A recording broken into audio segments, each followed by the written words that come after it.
It is Derby Day here in 2011, the 137th edition of the Run for the Roses beneath the Twin Spires here at Churchill Downs in Animal Kingdom. He'll go forward for Team Valor and Graham Motion with a new rider. They've changed things up. Johnny Velasquez now riding Animal Kingdom. Well, the afternoon has arrived here at Churchill Downs. So many months of preparation, so much discussion for a 19-horse field that'll last about 2 minutes when all is said and done here at Louisville, Kentucky. But this is the day that this sport lives for in thoroughbred horse racing. My co-host Jeff Siegel and Richard Migliori, and this is the race that every jockey wants to win. What is the atmosphere like down there right now as we still have many hours to think about this and prepare for the Run for the Roses?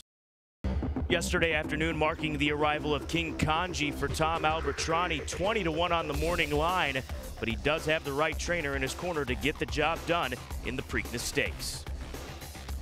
Well, all horses are on grounds here at Pimlico, including the Kentucky Derby winner, Animal Kingdom. He made the trip over beginning at 5:32 a.m. Eastern Time and arriving just past 6:45 out here at Pimlico as we get set for the 136th running of the Preakness Stakes. My co-host Jeff Siegel and Richard Migliori.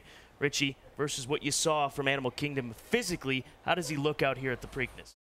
For the 143rd time, the Belmont Stakes will be renewed in a city that defines a nation. Could this be the defining race of the 2011 Triple Crown?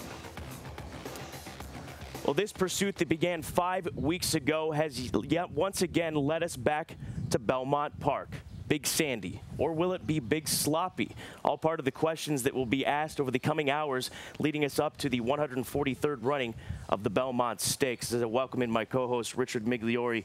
Big Sloppy, Big Sandy, if it does turn up to be sloppy, how does that affect the complexion of this race?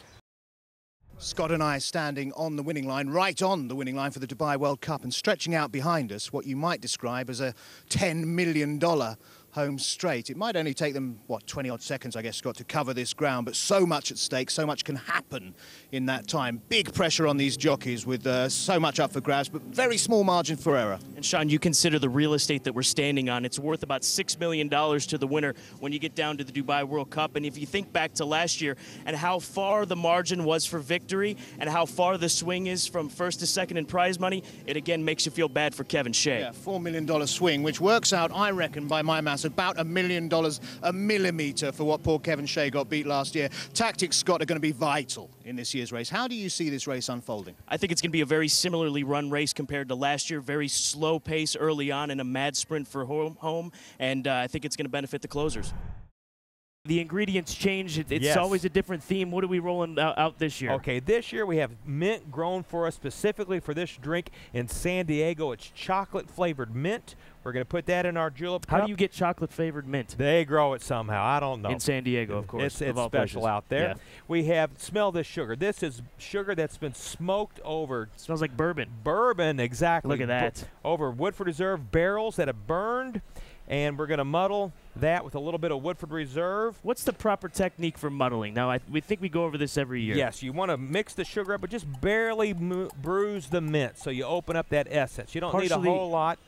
Look at that. The aroma's fantastic. Boom. Wish you could smell it at home. So we got that. Now we're going to add ice, and this ice is made from Tasmanian rainforest rainwater. Okay. So we're going to put makes Tasmanian rainwater so special? It's the purest water in the world. It's never touched the ground. It's actually collected off the leaves of the trees. Has it touched an ice bucket, though?